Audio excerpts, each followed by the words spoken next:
In the second lecture of circuit interruptive devices, we are discussing about the important terms related to the fuse element. The first term is current rating of fuse element. Current rating of fuse element is defined as the RMS value of current at which the fuse can carry the normal current continuously without melting. This is normal operating condition of fuse. The second term is fusing current. It is the minimum RMS value of current at which the fuse element melts and disconnect the faulty part from the circuit. We can find this fusing current in abnormal condition, or we can say in faulty condition. The fusing factor is calculated by the minimum fusing current divided by current rating of fuse. The detailed explanation of each term is given in this slide. The next term is prospective current, or we can say the fault current.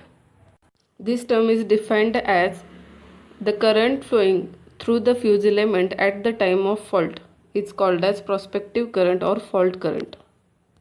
As we can see here, there is a distortion in this waveform.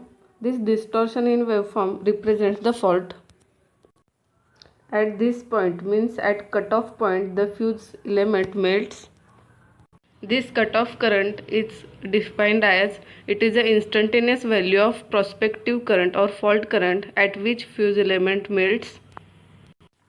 When the fault occurs at this point, then this fault is further distributed in two times.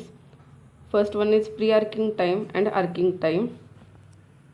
Pre-arcing time is the time between the occurrence of fault and the cutoff current. We can see here from the graph. And the arcing time is defined as the current between cutoff current and current zero instant.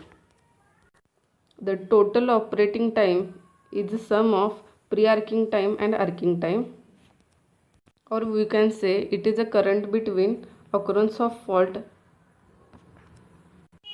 and the current zero current.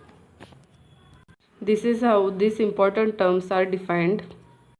The detailed explanation of each term is discussed in this slide.